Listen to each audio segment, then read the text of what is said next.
y mi familia vendió mi restaurante para salvar al favorito, y terminaron en la cárcel. Me llamo Álvaro, tengo 32 años, y esta es la historia de cómo mi propia familia trató de arruinar mi vida, pero al final fueron ellos quienes se destruyeron a sí mismos. Crecí en un hogar donde el favoritismo nunca fue sutil. Mis padres, Edmundo y Graciela, jamás lo admitieron abiertamente, pero para cualquiera con ojos era evidente que mi hermano menor, Matías, era el favorito absoluto. Él tiene 2 años menos que yo, y desde que éramos niños, siempre recibió lo que quería sin esfuerzo alguno. Si pedía una bicicleta nueva, aparecía casi por arte de magia. Si quería un videojuego o un viaje, lo tenía sin que hiciera más que mencionarlo. Yo, por otro lado, tenía que ganarme cada cosa que deseaba, o escuchar que no había suficiente dinero o que debía aprender a esforzarme más. Pero curiosamente, cuando Matías pedía lo mismo que yo, el dinero nunca faltaba. Hasta los vecinos se daban cuenta. Una vez, la señora de al lado le preguntó a mi mamá por qué siempre me veía a mí trabajando en el jardín mientras Matías jugaba videojuegos dentro de la casa. Mi mamá se molestó tanto que casi la saca de la acera a gritos. Dijo que cada hijo tenía sus responsabilidades y que nadie tenía derecho a cuestionar cómo criaba a sus hijos. Cuando cumplí 18 tomé una decisión que cambió el rumbo de mi vida, me juré a mí mismo que no seguiría esperando nada de mis padres. Me di cuenta de que, si quería lograr algo, tendría que hacerlo sin su ayuda. Así que terminé la escuela y, en lugar de ir a la universidad como todos esperaban, me conseguí un trabajo en un pequeño restaurante del barrio. Mis padres no lo tomaron bien. Mi papá, Edmundo, me dijo que estaba desperdiciando mi vida, que sin una carrera no sería nadie. Mi mamá, Graciela, me dijo que estaba avergonzándola delante de sus amigas, que iban a decir que su hijo mayor era un simple lavaplatos. Matías se burló en mi cara. Me dijo que yo no iba para ningún lado, que siempre sería un fracasado, y en el fondo, esas palabras sí me dolieron, pero también encendieron en mí una llama que nunca se apagó. Mi primer trabajo fue como lavaplatos en El Sabor de Casa, un restaurante pequeño, de comida tradicional. Era un sitio modesto, familiar y cálido. Las primeras semanas fueron infernales, 8 horas de pie, manos agrietadas por el agua y el jabón, espalda destrozada, pies hinchados. Llegaba exhausto a casa, pero no me quejaba. Sabía que era solo el comienzo de algo más grande. 2 años después seguía allí, pero ya no era lavaplatos, me habían ascendido a cocinero de línea. Aprendí muchísimo, manejo de inventarios, administración de costos, atención al cliente y hasta liderazgo de equipo. Todo gracias a don Ernesto, el dueño del restaurante, que me enseñó como si fuera el hijo que nunca tuvo. Para mí, él fue más padre que mi propio padre. Mientras tanto, Matías había terminado la universidad, y mis padres cumplieron su promesa con él, vendieron un terreno familiar para financiarle su primera empresa. La llamó Comercial Matías, y se llenaba la boca contándoles a todos lo exitoso que era. Cuando yo tenía 28 años, don Ernesto me dio una noticia con sentimientos encontrados, se iba a jubilar por problemas de salud y quería vender el restaurante. Me ofreció comprarlo a un precio razonable, pero yo no tenía el dinero. Aún así, me dijo que hablaría bien de mí con otros dueños, que merecía una gran oportunidad. Y así fue como acabé en Los Delicios Dánico, un restaurante mucho más grande y elegante que el anterior. El dueño era Leonard, un empresario europeo que había invertido todo en ese lugar, pero vivía fuera del país y necesitaba a alguien de confianza que lo administrara. Me entrevistó en persona, y al ver mi experiencia y pasión por la gastronomía, me ofreció el puesto de gerente general. Con un excelente sueldo y total autonomía. Acepté sin dudarlo. Ese día sentí que algo dentro de mí se alineó. Era una nueva etapa. Un nuevo capítulo. Lo irónico era que el restaurante se llamaba Los Delicios de Nico, y mi nombre era Álvaro, pero todos me decían Nico desde pequeño. Era una coincidencia completamente absurda, pero me encantaba. Y fue ahí, en medio de ese nuevo comienzo, que me surgió una idea un poco retorcida, ¿y si les decía a mis padres y a Matías que el restaurante era mío? No sería exactamente una mentira, pero tampoco toda la verdad. Nunca imaginé hasta dónde llegaría esa pequeña idea. Un domingo fui a visitar a mis padres, como hacía cada 2 semanas. Matías también estaba allí, con su típica actitud soberbia, hablando de sus nuevos negocios como si fuera un emperador de las finanzas. Decidí que era el momento perfecto. Durante el almuerzo, mientras Edmundo y Graciela lo llenaban de elogios, yo me limité a comer en silencio, como siempre. Hasta que, de pronto, con toda la naturalidad del mundo, dije: por cierto, ahora tengo un restaurante. El silencio fue brutal. Podías escuchar cómo dejaban caer los cubiertos sobre los platos. Mi madre me miró con los ojos como platos, mi padre, incrédulo. Y Matías, dejó de masticar y me miró fijo, casi con rabia. ¿Cómo que tienes un restaurante?, preguntó mi mamá, con un tono que mezclaba sorpresa y sospecha. Pues eso. Lo compré hace unos meses. Después de tantos años en el rubro, era lo lógico, ¿no? No mentía del todo. Lo manejaba como si fuera mío, tenía mi propia oficina, tomaba decisiones, creaba el menú. Pero claro, no era el dueño legal. ¿Y cómo lo pagaste? Las palabras de mi papá sonaron duras, frías. Ahorrando, trabajando duro y pidiendo un préstamo. Años de esfuerzo dan frutos. No lo dije con soberbia, aunque internamente disfruté verles tragarse su orgullo. Lo mejor fue la cara de Matías, parecía que le habían pateado el ego.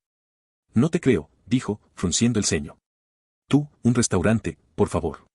No iba a discutir. Solo respondí, si no me crees, mañana lo puedes ver. Y lo llevé. A los 3. Al día siguiente, cuando llegaron al restaurante, noté sus reacciones desde el primer segundo. Los Delicios de Nico era elegante, moderno, con una fachada impecable y un personal respetuoso que me saludaba como siempre, buenos días, jefe. Les di un recorrido completo. Cocina de acero inoxidable, área de almacenamiento, comedor amplio, oficina con mi nombre en la puerta. Estaban impactados. Incluso Matías. Lo senté en la mejor mesa y pedí que le sirviera nuestro menú especial. Mientras comíamos, mis padres hacían preguntas. ¿Cuántos empleados tienes? ¿Cuánto factura el negocio? ¿Todo esto lo lograste sin nuestra ayuda? Yo respondía en paz. Medio mintiendo, medio diciendo la verdad. Cuando terminamos y nos despedimos, mi madre me dio una sonrisa extraña. De esas que parecen genuinas, pero no lo son. Dijo que al fin había hecho algo útil con mi vida. Mi papá se limitó a darme una palmada en el hombro. Matías se fue sin pronunciar palabra. Me fui a dormir esa noche pensando que aquello era el fin del asunto, que con eso bastaba para que vieran que yo también era capaz de prosperar. Qué ingenuo fui. Unas semanas después, mis padres me llamaron. Decían que tenían que hablar conmigo con urgencia. Fui a su casa, y ahí estaba Matías. Ya no tenía la mirada arrogante de siempre. Parecía, derrotado. Pronto entendí por qué. Su empresa estaba al borde del colapso. Mala gestión, deudas, socios fraudulentos, préstamos vencidos. Estaba hundido. Mis padres habían usado todos sus ahorros para rescatarlo, pero no fue suficiente. Necesitamos tu ayuda, dijo mi papá, con voz seria. Solo tú puedes salvar a tu hermano, lloró mi mamá. Decían que yo, con mi exitoso restaurante, podía poner el dinero que faltaba. Que tenía la responsabilidad moral de ayudar a la familia. Matías incluso intentó disculparse, pero su voz no sonaba arrepentida. Solo desesperada. Y yo, sentí muchas cosas al mismo tiempo, rabia, resignación, tristeza y también una cierta liberación. Les dije la verdad. No los voy a ayudar. Él tomó sus decisiones. Que se haga responsable de ellas. Mi madre gritó que era un egoísta. Mi padre me acusó de resentido. Matías se puso de pie y me insultó, me llamó fracasado con suerte. Pero ya no me importaba. Salí de esa casa sabiendo que algo había cambiado para siempre. Aún no sabía que lo peor estaba por venir. Después de aquella discusión, las llamadas de mis padres se volvieron constantes. Mensajes, correos, incluso visitas inesperadas al restaurante, todo para intentar convencerme de recapacitar y salvar a Matías. Yo me mantuve firme. No solo porque estaba harto de ser el hijo ignorado y tratado como un relleno, sino también porque, aunque ellos no lo sabían, yo no era el verdadero dueño del restaurante. No podía sacar ni un peso de donde no lo había. Y aun si hubiera podido, no lo habría hecho. Entonces, una mañana, recibí una llamada de Leonard. Álvaro, necesito que viajes a Monterrey, me dijo en tono directo. Hay proveedores con los que quiero que negocies personalmente. Serán 2 días como máximo. Acepté. Era parte de mi trabajo como gerente. Pero había un problema, yo siempre estaba presente en el restaurante supervisando todo. No podía cerrar 2 días ni dejarlo al azar. Entonces, cometí el error que desencadenó todo. Le pedí a mi padre, Edmundo, que se hiciera cargo mientras yo estaba fuera. No era gran cosa, vigilar que todo siguiera en orden, supervisar la entrada de mercadería, resolver lo básico. Le dije que me llamara si surgía algo urgente. Lo presenté ante el personal como el sustituto temporal, y ellos lo acogieron con normalidad. Mi papá parecía encantado. Tal vez creyó que ese gesto era una señal de reconciliación. Tal vez pensó que le estaba cediendo parte de mi negocio. Me fui tranquilo. 2 días fuera. Solo 2. Pero al regresar, encontré un mausoleo donde antes había un restaurante lleno de vida. El comedor, vacío. Sin mesas, ni sillas, ni manteles. Piso pelado. La cocina, desmantelada. Sin hornos, sin estufas, sin refrigeradores. Las estanterías, vacías. Ni un cuchillo, ni una olla. Nada. Me quedé helado. Un silencio que dolía en los oídos. Sentí un nudo en la garganta, la respiración pesada. Intenté llamar a mis empleados, nadie contestó. Llamé a mi papá, apagado. Mis piernas se movieron solas. Subí al auto. Fui a casa de mis padres. Toqué la puerta con desesperación, pero cuando mi mamá abrió, no esperaba lo que vi, ellos sentados en la sala, tranquilos. Graciela con una taza de café. Matías mirando su celular. Edmundo recostado en el sofá. ¿Qué hicieron? Fue todo lo que pude decir, con labios temblando y la rabia escalando en cada célula de mi cuerpo. Mi papá se echó a reír. Sí, se rió. Una carcajada fría que me hizo sentir que el aire se congelaba. Vendimos todo, dijo con satisfacción. Lo que no quisiste ayudar con dinero, lo ayudaste con cosas. Todo lo del restaurante, valía una buena suma. Mi mamá intervino con tono condescendiente. Después de todo, te criamos, te alimentamos y pagamos tu educación. Lo mínimo es que nos devuelvas algo a cambio y ayudes a tu hermano. Pero el remate vino de Matías, riéndose como si de verdad hubiera ganado algo. Qué lástima, Álvaro. Ahora estás sin nada. Sin restaurante. Sin trabajo. Pobre de ti. ¿Y ahora qué vas a presumir? Algo dentro de mí hizo clic. Me quedé quieto y empecé a reír. Ellos callaron. Me observaron como si hubiese perdido la razón. Pero yo seguía riendo. Porque era absurdo.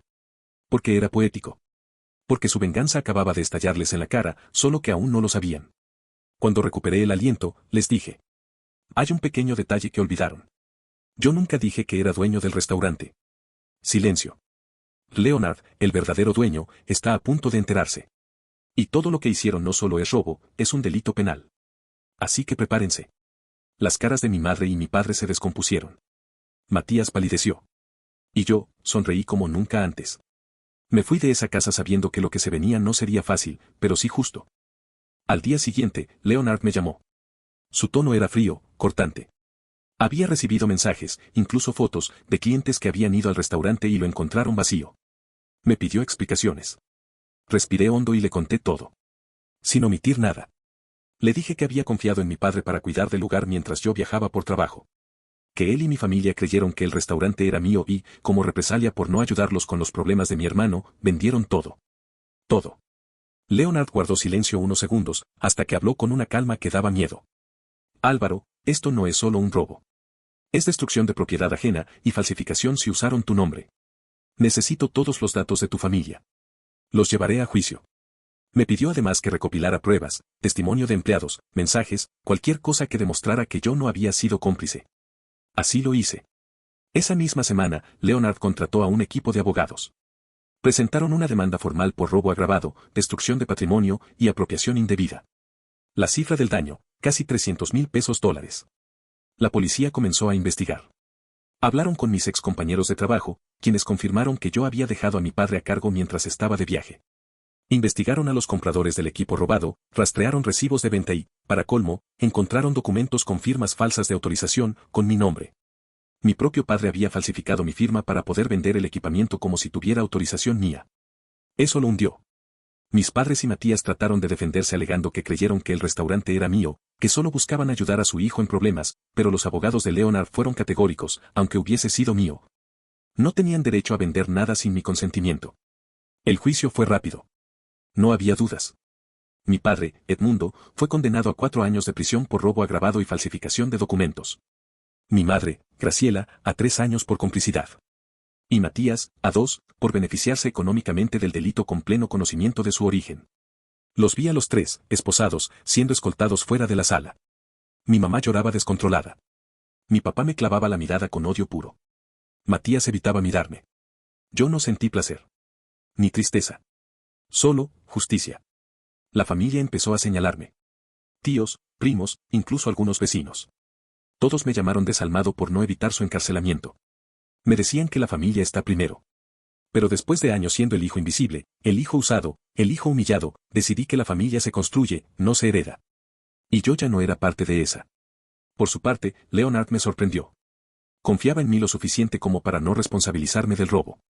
Incluso me ayudó a reabrir el restaurante tras 3 meses de cierre. No fue fácil. Fue agotador. Pero logramos levantarlo de nuevo. Cuando volvimos a abrir, la historia del robo y el juicio se había hecho pública. La gente venía al restaurante no solo por la comida, sino atraída por el caso. Una especie de morbo, que terminó siendo buena publicidad. Con el tiempo, el negocio floreció más que nunca. Leonard valoró mucho mi trabajo y lealtad durante toda la crisis. Tanto que me ofreció convertirme en socio minoritario.